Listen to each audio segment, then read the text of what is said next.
Welcome back to the Tampa Bay Rowdies podcast. I forget what episode this is, but it's been rolling and a broken record. We're still undefeated. Yeah, I think we've probably got as many episodes as around games. I think something like that, but we've lost count because they've all been so awesome and we're having a great time. And the Rowdies just keep rolling. So the game this weekend, it was a little bit of a different challenge for the Rowdies. Indy 11 is a team that they're a little bit bigger. They played a little bit more direct. It was more of like an ugly fight type of game. Well, were you worried about I was worried about the game not happening because it was raining all day and I wasn't really sure what happened to the field. I wasn't sure if there gets to a point where you got to call it with the conditions. What were you keeping up with it? And did you know that it was going to stop right when the game was starting? We have this internal thread with the Rowdies department where it was like you knew exactly when it was going to rain, you knew exactly when it was going to stop, you knew when the tarps were going to come off. Like we had all that information before, and on the broadcast too, they keep really close tabs on that because they got to know about delays and all that. Yeah. The craziest thing, and we don't need to talk about this too long, but the fire going on the USF building behind the stadium was nuts. That's a big deal. I mean, there was a lot that was going on in St. Pete that night because USF building, the college here, it caught on fire, and then I parked on top of the parking garage, to go to the Rowdies game. And then there's people up there that are taking their prom pictures because the prom was supposed to happen right in some sort of area over there. So you got these kids that are taking prom pictures with a giant fire in the background as I'm walking to the Rowdies game to enjoy myself that night. So there was a lot going on, but the fire was in the background of the Rowdies game for quite a while until it got dark. Yeah, it was pretty wild. I guess I kind of blacked that out, all the things that happened before the game. So before the game, there was a big storm. We haven't had rain in forever. Massive storm. The USF building catches fire. Thankfully, it sounds like everybody's okay from that because it was actually that was like a proper fire. Oh, big time. And then on the field, the Rowdies handle their business. They get the 1-0 win. I thought the first half was a little bit choppy. They had to figure out Indy 11 a little bit. And, Indy 11, it's a difficult team to play. Their record doesn't say that they're as good, I think, as they are. But, they put the ball into the box. It's a lot of really big bodies, and they just make life difficult for a team like the Rowdies that want to put the ball on the ground and play. They seemed like they had the ball a lot, at least the first half. I was closer down to that end, and it felt like they were there a lot. I don't look at official stats, obviously, when I'm there because I'm eating my, my Colony Grill pizza. But, it just seemed like for the majority of the first half that they were working it. It was interesting because they do a lot of different things to make you feel like you're being overwhelmed, whether it's dumping the ball into their bigger players, and something that I thought they were really good at was drawing fouls, like baiting the Rowdies into fouls in dangerous spots. So it seemed like they had a ton of free kicks. But in the second half, credit Dom. He did a good job. He moved the midfield from two defensive midfielders to attacking midfielders, which I think opened the game up quite a bit. MD went into the number 9 spot, which I think he did a good job. He didn't score a goal, but I thought he did a really good job of taking a lot of the punishment that he's getting. All right, you're talking real soccer terms here. I like it right now. From my perspective, I noticed Marco Micheletto, I don't believe he started. Pedro, I don't believe he started. So what was the game plan behind? It seemed like starting different guys that game. Well, I think that the players that played against Sarasota did a really good job. So Henry Long scored the 2 goals, so he got the start up top. And then Mateus, he's had 2 assists and a goal now in his last 3 games. And one of them, he came off the bench, and that was against Charleston, I believe. And then the assist for Sarasota, and then he scored the game winner today. And he's a player that's a special player, and he adds a different dynamic in terms of attacking. So, even though you're winning and things are going well, coaches still need to mix things up. They need to find exactly what the right pieces are because you're always trying to improve. But he switched things up at halftime, changed the formation a little bit, made a couple subs, and it made a big difference. I think that you saw that in the second half. They got their goal, and then from there it was a little bit defensive mode, I would say. They dropped into a little bit more of a defensive mode to make sure they keep the 1-0 game. And then, I thought Jamali played great. He had a fantastic game. He was coming off his line. He was dealing with crosses, made all the saves clean that he's supposed to make clean. And then at the end of the game, he had a massive save to keep Indy off the board. So he was down for a minute in the game. It seemed like for more than a minute. Did it look like he just got the wind knocked out of him? Is that something that you can relate to? What's the longest you ever stayed down when you were playing? Well, not for your serious injuries, but just when it took you to go, okay, I'm ready to get back up here. A few minutes. Okay. When you get the wind knocked out of you or you deal with something like that, it takes you a few minutes to kind of collect your thoughts. But it also gives the team a little bit of time to regroup and lets them settle down quite a bit.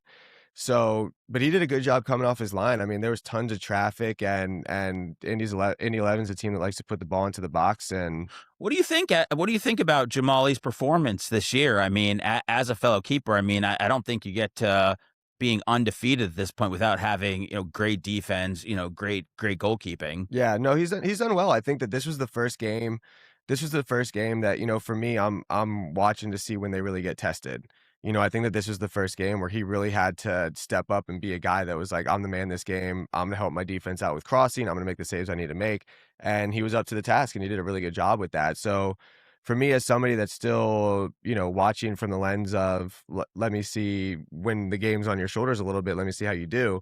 He was up for it, and he did a good job. And it was his 30th USL shutout Whew. of his career, which is a big deal. He's a Yeah. young guy. I think he's like 26, 27. So for him to have 30 shutouts already, I mean, that's a big deal. So we've been saying it, man. The Rowdies keep on rolling. The Rowdies keep on rolling. It was a good result for the team. 3 more points. They're about to hit the road. It's going to be a little bit of a tough stretch. Rhode Island is a difficult place to play. Yeah, 3. It looks like it's what the next home game's not till I think I don't know maybe like the 25th, The 23rd. 23rd. Yeah, So I think it's two road games. I was wrong. So it's Rhode Island away, and then the next week they go to Miami to play in the Prinks Tires Cup again. So that's the second game for the group play, and that'll be a huge game because Miami has points as well.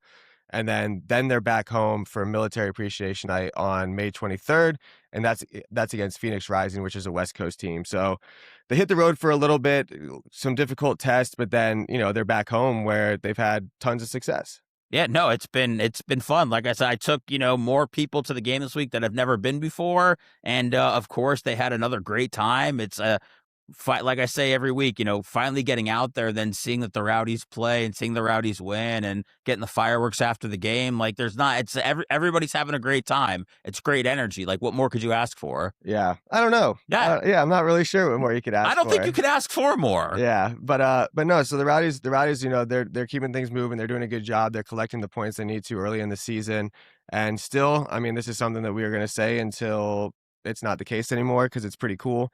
The only undefeated team left in American soccer in all leagues, all divisions. They are the only team that has not lost, which is a very cool thing to say. And then something that I've started championing around the facility is that they haven't lost a home game in 200 and I want to say it's like 240. Don't quote me. September 5th, 2025. They haven't lost a home game in like 240 days. They have not lost a game at Outlaying. Wait, so less than a year? Yeah, but still. Well, no, I know, but it sounds better when you say 200 something days. The way I said it, less than a year, makes it sound like it's nothing. Yeah, what a horrible spin job by you. But I see why nobody's really picking it up around the office. I see why it's kind of just like your thing right now. Well, it's gonna stick. Okay, all right. Listen, we're not with naysayers like you. Okay, well, I didn't know it was a sensitive issue. I apologize. Look, Big Russ stuck. People are calling you Big Russ, so this will stick too. We'll make it work. Haven't lost a home game in 200 plus days. The Tampa Bay Rowdies. That is a fact. He looked that up, everybody. I looked it up. I did the research. I just don't remember it off the top of my head. But so we talked about last week. We thought that Lewis Hilton was going to come on the pod, but we are very excited to announce that we actually got Clyde Best. And if you don't know about Clyde Best, he has a documentary coming out. It's coming out in Tampa this week. It'll be in St. Pete. It'll be in the theater in St. Pete. I have all the info. I'll read it out to you a little bit later in the podcast. But we're very excited about this guest. He played for the Rowdies in 1975. He is just an absolute English soccer legend. Really the first black player to have the type of impact that he had over in England. He met the prince or something, right? Or the king or one of those royal people. King. Yeah, very, very big deal. So we thought with the lead into that, it would be good to touch on a little bit of what happened in the Premier League this past weekend, because as the USL transitions to promotion relegation, there's a lot of promotion relegation going on in England. Do you know about promotion relegation, Seth? I do, from watching Ted Lasso. Thank you very much. That's how I learned about it. And by the way, I think that more sports in America should adopt relegation. I really do. I think college sports need to do promotion relegation more than anything that needs to happen with college sports, especially college football. Okay. Well, all right. What you mean if Tennessee's bad for a few years, they go away? Say you have the SEC, right? And then you have, I don't know, let's use the American. I'll just do that because of USF. If you're a bottom 2 team in the SEC and you're a top 2 team in the American, you should have to play in a playoff to see who gets in the SEC to get all that money. Okay. That at least keeps it interesting outside of the playoff, which is a little bit of a Yeah, no, I'm not mad at that. I think that's one of the like I said, when I learned about it, I feel like that's one of the most brilliant things that you could have in sports, I think it's is what awesome. they do. So the USL is going to adopt that in the next couple years. That's the idea. That's like their move in US soccer is to be the first league to do promotion relegation, which will add a layer. But this past weekend was a huge one in English soccer for promotion relegation. And I'm not going to lie to you and pretend like I'm an expert. So I have notes written down because it's a big deal. Because it's a big deal. You played soccer, and if you're not an expert, okay? So, I mean, like, give us a break here, people. All right. So Tottenham. Do you know about The Tottenham? Hotspurs, baby. Yes, Tottenham's one of the biggest clubs in the world. One of the biggest clubs in the world. They just made this massive stadium improvements because they think they're going to be, they're hosting NFL games, they're doing all this stuff. They're in relegation trouble this season. But Tottenham won 2-1 over Aston Villa to lift them over the relegation zone. And people are mad at Aston Villa because they played like a little bit more of a mixed lineup because they have a big game coming up. But everybody wanted them to play like their full lineup so that Tottenham can potentially get relegated, which would be a massive, massive deal. Is that what people want to see? They want to see like a good big franchise get relegated. That makes people happy. I think so, right? Okay, yeah, that's sports, yeah, right? yeah. Like, I just wanted to make people like to watch the Cowboys lose. People like to watch like Yankees. big team, yeah. So Okay. I think it's that kind of vibe. So with that, West Ham, who is Clyde Best's team, they're dropped into the bottom three now. So West Ham is now in a relegation zone when you're talking about English Premier League soccer. And really, the fight is between Tottenham, West Ham, and Nottingham Forest to see who survives and doesn't have to be in that relegation zone. In the Championship, which is the league underneath the Premier League, Ipswich Town has officially secured promotion to the Premier League with a 3-0 win over QPR. They'll be joining Coventry City, who already locked that up. And the final promotion spot is going to come down to Millwall, Southampton, Middlesbrough, and Hull City. So what makes that a little bit relevant as well is that Wrexham was in that mix. But Wrexham, however the results started, they're trying to do this historic climb. The documentary would have had this perfect ending. And unfortunately for Wrexham, they're going to finish 7th. So good performance, but they didn't make the mix. Wait, is Wrexham that Ryan Reynolds team? Yes. When you said documentary, that's what, man, I really am getting soccer here just for pop culture stuff. You're getting into it. So that's how the Premier League right now is shaping up. That's how the Championship is shaping up with the promotion relegation battle that's going on. Those playoff games are the best. There's so much money on the line. There's so much on the line that it's the coolest. You're borderline fighting for your life. Yeah. Pretty much. And but what's also funny and ironic about that is the teams that are in the Championship that get promoted, those players, there might be like 2 or 3 that stick around on the roster. So if they get themselves promoted, if they get the team promoted, the odds are that they like clear out a lot of those players. So they don't even get to enjoy the benefits of being in the EPL, most of them. So that's a nice little twist to that. But that's what's going on in English football, and that is relevant because of our guest today. And, we're going to start doing things where we touch on a little bit more soccer, and that's Can I run something by you based off of the podcast that we did last week about mental health? And the Tampa Bay Lightning went to 7 games in the first round with Montreal and got every single game was 1 goal, which is crazy. But Victor Hedman, the captain, he had left the team months ago, and in hockey, they don't really talk about injuries at all. He was taking a leave of absence, which guys will play with broken legs. Hockey players are different, and came out today after the season was over that he took a mental health break. I'm trying to figure out what would make you want to leave the team. We were kind of talking about, but you see, and Victor's kind of message was that this can happen to anybody, and that he's had a lot of support, and you just see, you don't see it a lot where major athletes, at least, in this city, come out and like, I have an issue. Normally they'll say I have an issue, like if they go to jail or something happens, like, hey, I've got problems. But to step away and be proactive about it, it was just, I don't know, it was kind of surprising and refreshing. I just wanted to get your take on it. I look at it from a couple different angles because I think that, for Victor Hedman, who is the captain of the Tampa Bay Lightning, to remove himself at that pivotal juncture in the season, that had to take a lot.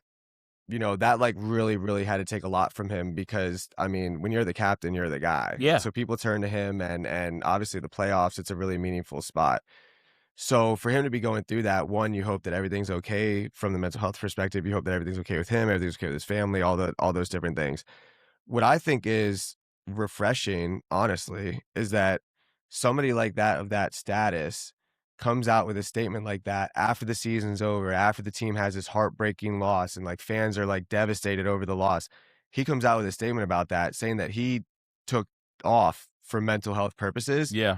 And, for every one comment that is negative, there's 1,000 comments that are positive and support him and like really are behind him and saying, you know what, we get it, we understand that. Whereas I think, man, even like 5 years ago, if somebody were to say that, Well, look, even they would have look. been dragged through the mud. Well, Simone Biles, remember, was at a few years ago with the Olympics, and I think she left for a little while, and everybody was calling her a quitter and said that she was a traitor to America and everything like that, and she was going to get her head right, and then she came back to the Olympics and dominated again. So, yeah, I mean, it's like we talked about. There's still that stigma attached with it, but it keeps taking, athletes like Simone Biles or, big, strong Swedes like Victor Hedman to come out and go, listen, I got some issues. I left to go take care of it, and the Lightning have a great therapist. That I was able to interview him before, and I'm sure he got the best help, and he's ready to get back there out on the ice for next season. So hopefully everything's okay. But just having done the mental health episode and then seeing it happen just a few days later, I just found it was a coincidence. Yeah, no, and it's still Mental Health Awareness Month, even though the game was for the Rowdies was last weekend, it's still something that we're going to be talking about on social media for the rest of the month because it is something that needs to be awareness all the time. So yeah, I mean, I think that there's a lot of things that could be taken from that, but at the end of the day, it's, you give the Lightning organization credit for allowing him to do that Sure, because he's a absolutely. big part of that team. You give him credit for stepping up and saying the reasons he was out. And then at the end of the day, you just hope that everyone, are in his circle or whatever he's dealing with, that everybody's okay. And I think that, one of the things that I'm excited about this interview with Clyde Best is, having a conversation with him about the mental side of what he had to go through to be one of the first, if not the first, black soccer player in England to really have the type of impact that he had. The stuff he must have been going through, the mental strength that must have taken, like the things that he had, just the toughness in general in his own head that he had to have to do something like that and to carry that weight. It's going to be a really fun and I think a really interesting conversation with somebody that's, a groundbreaking athlete in the sport. And thank God I didn't have social media or anything to deal with back then. We know that couldn't have made things any better at all. Yeah. So Yeah, seriously, seriously, no kidding. But yeah, so the Tampa Bay Rowdies, still undefeated.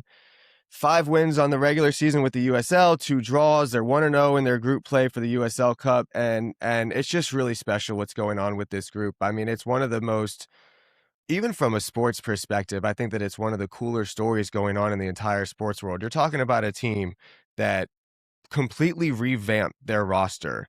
21 or so new players. There's only 3 new players that are returning from last year's roster. Coach comes in end of last season, says, you know what, I got to get my guys in here. Does it. He hasn't been playing their system. They're playing teams every single week that present different challenges. And those challenges, they're up to the task. They figure out how to deal with them. Undefeated, new roster. It's truly one of the best stories in sports. And I think that having this platform to try to amplify it is great. And if you're watching this, if you see this clip on social media, come on out to Al Lang Stadium on May 23rd. This group is playing extremely well. Having your support, having Al Lang packed goes a very, very long way because there's something special building in St. Petersburg this season with this team. shout out to the crowd, man, because they still showed up in the rain and all that stuff. So. Oh yeah, I was walking through the parking lot getting ready to do the broadcast. I got to get there like 3 hours early, and I just heard I heard one of the guys in the parking lot at the tailgate saying, "Rain can't stop us at Nella," just screaming at me. Oh yeah, he was there 3 hours early. Oh, yeah, goodness. they were there early. So, but no, I mean, support this team. If you're listening to this, if you've been coming to games, keep showing up because this team's doing really special things. They're really fun to talk about. They're really fun to watch. May 23rd is the next home game. Away at Rhode Island, away at Miami. Home game, May 23rd. Grab your tickets, rowdysoccer.com. We'd love to see everybody there. And please enjoy this interview with Clyde Best. I'm really looking forward to it. All right. Well, as promised, very special guest on the Tampa Bay Rowdies podcast, Clyde Best. Thank you so much for joining us. It's great to have you here. Oh, thanks very much for having me. No problem. So I want to start with a question that we got from Farouk, your old teammate. He said that in 75, you were running through the streets of Tampa to get fit wearing a wetsuit. It's a possibility. It's a possibility. You got to remember, Tampa was a good place to get fit and, get to the level that I needed to get to. So that's a possibility. So the way that I'm a bit old now, so I can't remember that far back, but I think it's hotter now too. If someone tried that, they could be face down on Dale Mabry. We wouldn't even know. Yeah, well, we've done that a lot, to get fit and get ahead of the game, so you do what you have to do to get things done. And that was it. That Yep, was the that move. was it. That's right. I like it. I like it. Mm. So is that something, obviously, that mentality, and that's something that had to start with you from a very young age, just trying to get the edge, trying to find different ways that you can, build yourself up to ultimately where you got. Well, it's always important that if you are a professional athlete, you want to beat your opponent. And if it means putting on the sweatsuit and running and getting faster and stuff like that, you do what you need to do to get to the top. Is that something that was kind of a theme of the 75 Rowdies group? I want to go back and talk more about your life as Well, well, but I don't know if the whole team would have done it, because we had all different sort of characters in the 75 team, a lot of guys that had played at the top level before. So, they were able to do and know what they had to do. very professional Very group. professional group, yes, it was. So you're in town, we've got the documentary. What was the documentary? What was the process like for you? And how did the idea come to be to document, your incredible life and history so far? Well, doing a documentary, it's not something that I would do every day because it's a lot of hard work and different hours and late nights sometimes, early mornings, and I'm sure Dan told you I got in late yesterday and he wanted to do something this morning. And he said to me, 8 o'clock. I said, Dan, I didn't get in until like 1 something last night. I can't make 8 o'clock. Oh, that's too early. I tell him all the time, I'm a retired person now. So if I want to keep my pajamas on for the day, that's what I do. Yeah. And that's your So right. that's my right. That's your right as a yeah. retired. Yep, that's So, absolutely right. That's the things that I do now. How is the reception been? How has it been for you seeing the reception so far on this tour? On this tour, as I said, I just got in last night, so I'm sure I'm going to get to see the guys that are still living there, like Mark Lindsay and Farouk and Dougie Walk and Eddie Austin. I'm sure I'll get to see them somewhere before I go back. Yeah. Yeah, that's great. That's great. So we talk about the journey of your career, and one of the things that I think, in a time where you don't have the reach, you don't have the social media, trying to figure out how was it that your time in Bermuda, how do you end up work training in Bermuda, getting spotted, the elevation and the process, was that something that you always envisioned for yourself, or is that something that just kind of came with the hard work that you speak Well, I of? envisioned that as a young man. I wanted to be a professional footballer, and I couldn't do it in my own country, so I had to go to another country to do it. And England was the a country of choice, because I saw West Ham play in 1964 in the FA Cup final against Preston North End, and we actually beat them, and we end up winning the FA Cup. And from that FA Cup team, we had 3 players that went on to win the World Cup for England, and that was Bobby Moore, Sir Jeff Hurst, and Martin Peters, and they were 3 teammates of mine in the later years. And, so to pick West Ham was a good fit because I had them 3 legends there, and to see them play and learn from them, it was a no-brainer. That's where I decided to go, and that's where I told my brother, I'm going to play for them one day. So to have it happen, you know, the more I think about it now, it's unbelievable. Well, there's a lot of people that grow up saying, I'm going to play for the Yankees, and they don't, And they don't they make it. don't they That's don't right. call their That's shot at a right. young age. That's right. Yeah. Well, I knew what I wanted. As I said, having seen people like Pele, Eusebio, Bobby Moore, Jeff Hurst, Martin in the World Cup in '66. As I said, I was that was my dream. And I was glad that I was able to achieve it. And would always thank Ron Greenwood and West Ham for giving me an opportunity. And that's all I needed. You give me an opportunity, I knew I could knock them doors down and go do what I had to do. Foot in the door, it's all you need. That's all I needed. Yeah. That's awesome. What kind of adversity did you go through when you made it over to West Ham? Well, I've been through adversity, and you got to remember in life, most people go through adversity in life, and you have to be strong enough. You have to have a strong willpower, and say to yourself, you're not going to let that adversity stop you from doing and achieving what you want to achieve. And that's what I done. And, I would always thank my mom and dad for telling me, if you want to be treated nice in life, treat people the way you want to be treated. And I carry that with me today, and I believe in that. One of the themes for the podcast lately, it's a mental health awareness month where Mm. people are talking about the mental health, and we're trying to bring a light to just the mental health that you need to be a professional athlete.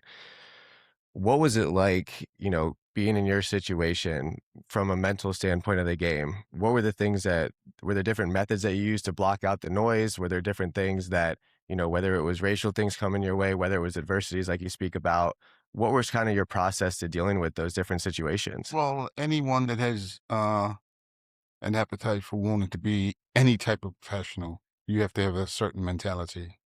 If that mentality is not right and focused in the right direction, you're going to find it difficult to crack it.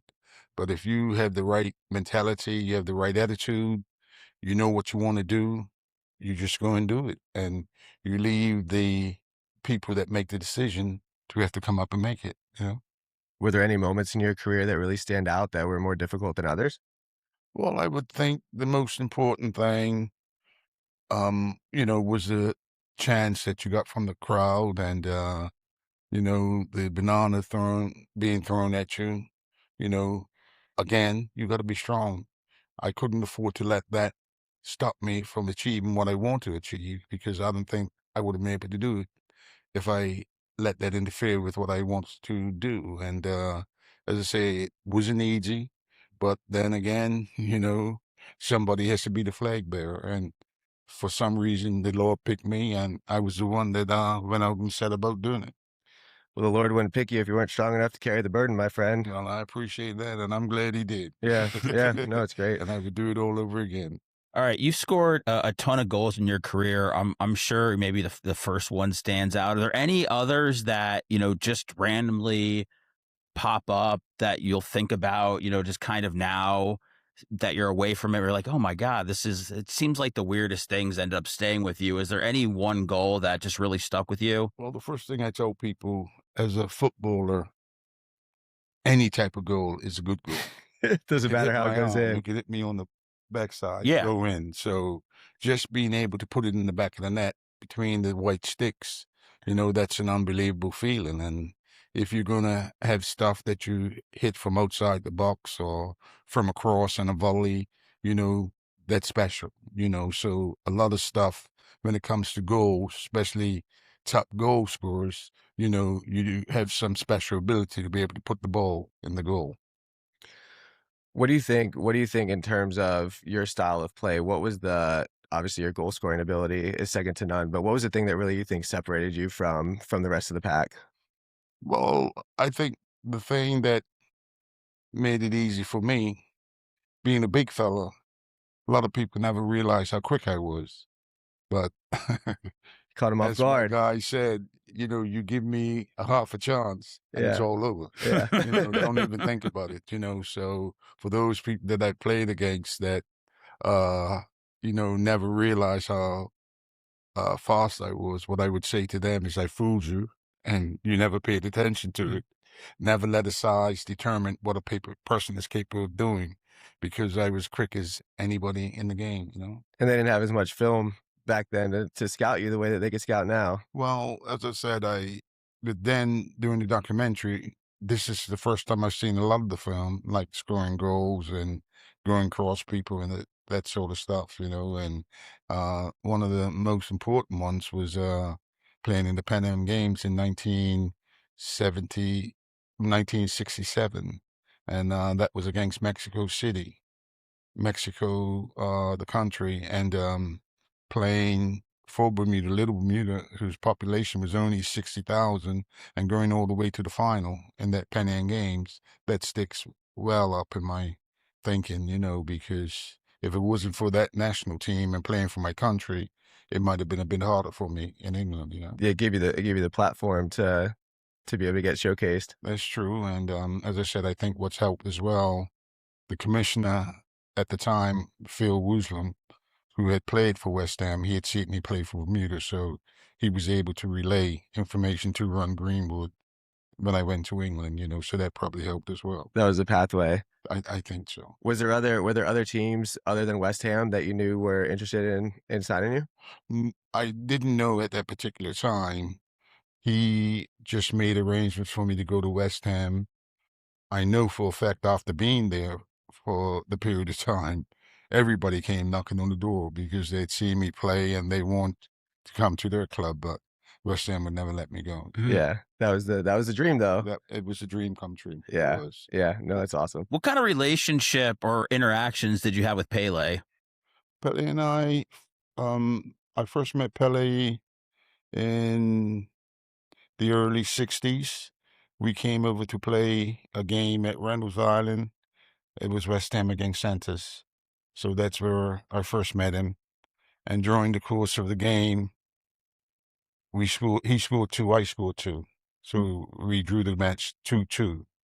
And at the end of the game, he came up to me and he said, "Clyde, I'm the king. Now you're the prince." Oh, wow. So coming from Pele, that sort of language, made you realize that this guy was paying attention and watching what you were capable of doing. And after coming to America and playing in the North American Soccer League against him, he took me with the Cosmos on a world tour. And from playing against him all those times, we became good friends, Did you guys trade jerseys after that game? Do you guys do that back I then? changed jerseys with him for the Santos game, yeah. Yeah, that's very cool. Mm. That's very cool. So speaking about Pele is obviously he's a huge inspiration to a lot of people, but you are as well. Yeah. What does it mean to you, when I was playing for the Portland Timbers, there's a big, during COVID, there was a lot of things going on with racial awareness and the players, you're learning about stories that players have to deal with. And your name came up a lot as one of the inspirations, as somebody that really led the way for, the Black players in soccer to choose this path. What does that mean to you to be an inspiration to the players that are still currently playing? Well, I'm glad that I had the opportunity to be able to, play for the younger players coming today, because a lot of them need all the encouragement and help that they can get. And for me to be able to go on the field and display uh, a way of being cool, collective, doing what I have to do, and for them to see that, a lot of them will tell you today it's because of Clyde Best that I'm involved in football today. And, a lot of them thank me. I mean, I can give you names: John Barnes, Ian Wright,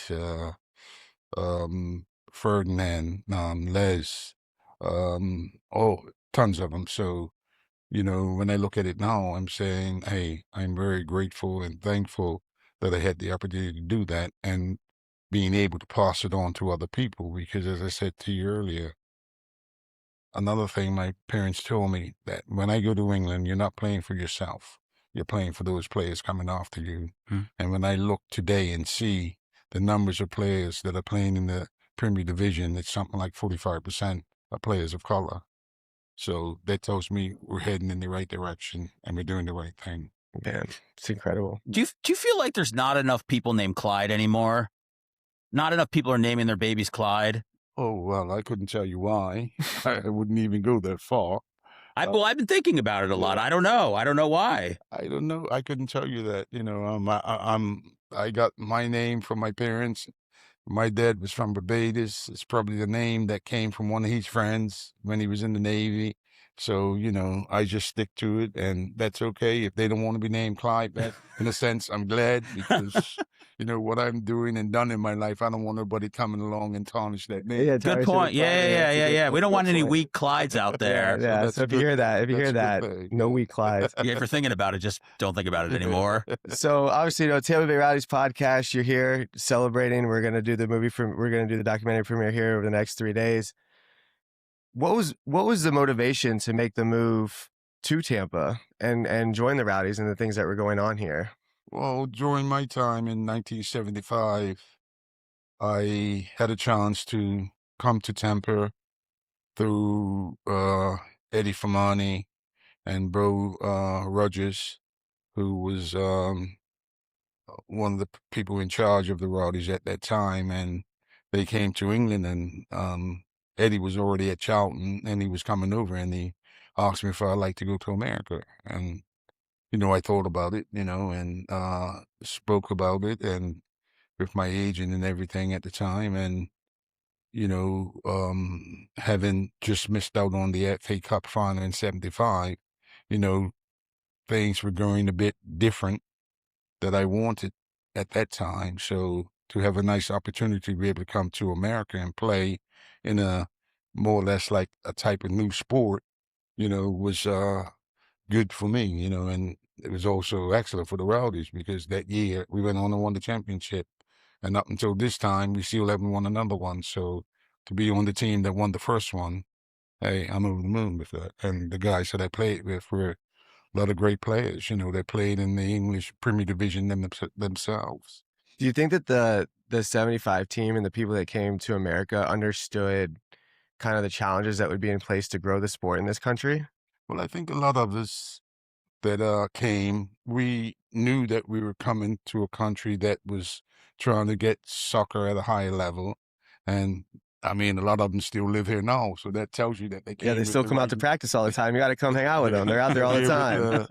good intentions and doing the right thing by being in America. And, we all loved the opportunity of coming to America because, as I said, we were able to help America with the football, and most of the guys, as I said, Rodney, Mark, they still live here. So America has been good to all of us, and we loved it at the time and we still love it now, it was great. And, I'm just glad that I had a chance to come to a place like Tampa where it was just starting and help to develop it. And you can look and see what's going on now, they still get good crowds, everything, and, probably not doing what they need to do on the winning side, but, I would hope that eventually, we can pick up another championship. We won one in 2012. Wow. I was the goalie. You won to win? Yeah, we won one in 2012. You won a championship in 2012? Yeah, I was the goalie. And How's midfield? who was that? Who did you play in the final? We played against a team called Minnesota. Minnesota? Yeah, it was a smaller league though back then. Okay, I wouldn't even okay. worry about it. It But wasn't like the NASL then. no, it was. Pele, It was. They tried to bring the NASL back, right? but it was like I think we had like 8 teams. It was a very small league, Right, but right. but we still count it. Right, right. Well, you should. I mean, you don't get a chance to win championships often. So whenever you get a chance, you told it and say, "Hey, we got one. We got one." let people know." No, absolutely. So we're here. Perry Vanderbeck Perry, yes, was I the remember GM. Perry. Was the GM of the team that Yes. signed me. Okay. We hear a lot of stories from Perry about 75 and the way you guys had to grow the game. Mm. When you came here from West Ham, obviously West Ham's it's a very established club. Mm. You probably aren't having to do the type of get out in the community the way that you'd have to do in Tampa. Do you remember any funny stories of the different community work you guys had to do? Well, I can tell you the kingpin of doing all the work in those days was Farouk. Yeah, he's still doing stuff, man. Had an old beat up car, but he would go from here to Timbuktu to put on a camp, and it was good because that's what a lot of us were told when we came. We got to go around and do stuff and help the game to grow and teach the children the right way, So most of us agreed with that sort of stuff. And when you look and see where American football is today on the world stage, it was something that was worth it because I see Casey Keller in the documentary talking about the ice skater or skate boarder that can make $1 million. Right. And he ain't doing nothing, or a few $1 million. He ain't doing nothing. Right. You look at our guys, they're doing something. Right. They still, if you're not Messi, you're not getting that big money. Yeah, no kidding. And that's the difference in my time versus today. I mean, you look at Pele and Johan Cruyff, what would you pay them players today if they were playing? I mean, Messi makes a hell of a lot of money. Are you going to put them in the same bracket as him? I would, because I know what they were capable of doing. And innovators, right? Yeah. They're top of the game at the time. And they were, and I think they would be able to play today because I don't think the game is as physical today as it was back in the day. Because as soon as you touch somebody, you look at them too hard, today the referee's got the whistle in his mouth. And you got VAR that picks up everything when it wants to, so it makes it a different type of game. Do you think it's a little bit too soft now?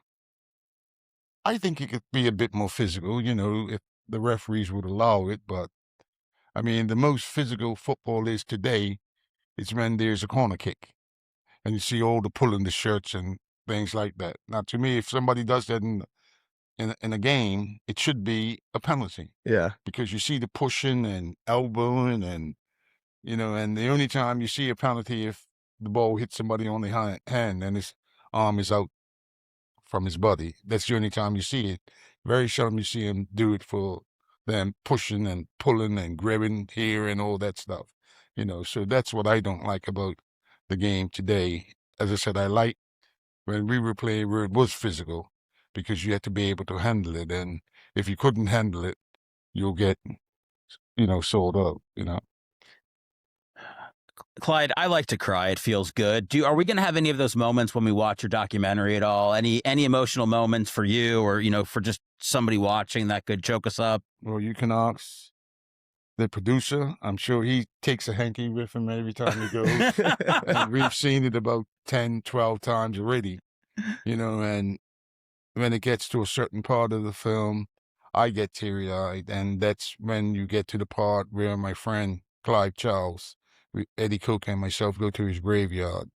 And Clive and I were brought up in the same youth team at West Ham, and we stayed together. When I first went to England, I stayed with his mum, and she brought us both up in a good vein and made us pay attention and do what we had to do. So that's where my tears will come, Oh, wow. Everybody's probably going to have a different part to shed their tears, but then it's going to make sure we have plenty of handkerchiefs and napkins so they can wipe their eyes. That's right. Because it does happen. You got to be prepared when you come. So Yes. We're going. The Rowdy staff is going on Friday. So if you're listening to this, whoever's in charge of bringing the tissue papers and the handkerchiefs, make sure you bring them Friday afternoon. Yeah, don't use your shirts, guys. It's not. Yeah. Bring something. Yeah. What was it like the first time that you saw the documentary? Did you see it? You saw it when it was completed. You didn't see any of the build-up put together? It took a while for me to see it. I think I saw it for the first time when I went to England to shoot over there. And, I would have to congratulate Dan because I think he's done an excellent job. I mean, I've told him already, Dan, I don't know nothing about movies, but I have to applaud you for doing it. But don't come to me again and ask me to be in the movie. It's too hard. It's too much work. You're done being a movie star? That's it? You're retired? My one and only show. That's it. There's not going to be a sequel? There's not going to be a sequel to this one? Dad's going to have to do that himself. Yeah. He's like, unless something wild happens as soon as he leaves here today, no more documentaries about his life. We got anything in the works for the sequel? Or it's coming. Yeah, it's coming. The unreleased footage. The unreleased footage is going to make it through. Somebody to play me, though. Yeah. Get a younger player. That's funny. That's funny. Is there anything that stands out? Only a couple more questions for you. I appreciate your time so much. Is there anything that stands out from your time in Tampa that, outside of winning the championship, what are your fondest memories of your time here in Tampa? My fondest memories of being in Tampa was the fans, how we were able to get fans into the stadium. Because when we first started, we were averaging like 1,500, 2,000 people. But at the end of the season, we were up to over 50,000 people. Jeez. And that was unbelievable to see the people flock to watch us play and enjoy our game. The good thing about playing in America is that it was easy because you didn't have to worry about people shouting at you, calling you names or anything like that there. And that was the difference between playing in England and being in America, and I have to applaud the fans for that way. And they just love the Rowdies. And if you look at the song and hear it, I mean, it goes through you, even when I hear it now. And I hadn't heard it for years until Dan had it in the documentary. So it's nice to know that the Rowdies are here, the Rowdies are there. The kids all out. So that's nice to know. Yeah, there's been no remix at all. Yeah. People have tried to remix it, but it always gets, people always say, no way, you got to keep the original. Yeah. We still have a lot of those fans from 75 that follow now because of the impact you guys had. It's really remarkable. And it goes to show that they're genuine football people in Tampa, and they were brought up in the right vein and looked at soccer being played, and they're continued, going to watch the Rowdies up until today, and I think that's a good thing, not only for the community, but for the club itself, because when you look at it, Tampa Bay Rowdies are spoken in the same vein as New York Cosmos, LA Aztecs, and, that is a good thing because they were a good club. The people that owned it and ran it at the time done a good job. The players done a good job. As I said, my mate Farouk, I'd always have to give him top kudos because he done an excellent job. And if you want to get involved in soccer and you're running it for the first time, Farouk is the guy that I would definitely have on my side because I know he's going to have my back and do what he has to do. No, that's awesome. That's awesome. So, just the last thing for me, I mean, we get people that listen to this, they're young soccer players, there's people that deal with different adversities and things like that. Is there just any words of encouragement you would have for, kind of like the next generation coming up based off of your experiences and, just some motivational words for that generation? Well, what I would advise young people today, that even these are young people that have adversities, don't give up. Never let no one in life tell you that you can't achieve. You, as an individual, can achieve anything you want to achieve in life. I was the type of guy, if you told me no, you're messing with a beast because I'm going to prove to you that I can do it. So to the young people, strive for excellence. Make sure you're going to school, do your schoolwork, because everybody can't be a professional soccer player. We need to have some people doing stuff like this, some people working in the office. So to young people, make sure you get a good education. And my pardon words to them, I tell young people all the time, football is for part of your life. Education is for your entire life. So make sure you do what you have to do. And if you have aspirations for being a professional player, lots of times you don't have the final say. It's up to the people running the club. You just have to prove to them that you can make it. I mean, there have been a lot of good players in the world that just didn't crack it, and it's not that they were bad players. They weren't what the club was looking for at that particular time. So, it takes all types, all sizes, all shapes, all colors to be able to put this thing together, and the people that do it correctly are the people that go out and become successful. I'm gonna go sign up for college immediately and finish up. So, Oh man, I mean, there's nothing to follow that up with. Clyde, I really appreciate your time here today. Having you on the show is amazing. looking forward to the documentary. Very much looking forward to the documentary, and just thank you for your time in Tampa. Thank you for setting the trend the way that you did, and just everything you did for this game. And I don't think anyone could thank you enough. Well, thanks very much to the Rowdies, first of all, for giving me the opportunity to come to Tampa and spread the gospel on soccer. If you two are interested in getting to the documentary, the man sitting at the back, just let him know, and he'll make arrangements for you to get there to see the documentary. Absolutely. So the documentary can be seen at the Palladium Theater for 3 nights, Thursday through Saturday. We want to grab your tickets at clydebest.com. Grab your tickets. Incredible documentary. Such an impactful person in the game of soccer and just an incredible story. Can't wait to check the documentary out ourselves. So again, Palladium Theater, 3 nights, Thursday through Saturday, clydebest.com. Grab your tickets. Check it out. Thanks, Thank you so Clyde. much for being here. Thanks very much for having me, guys. Thank you. Awesome, All right. man.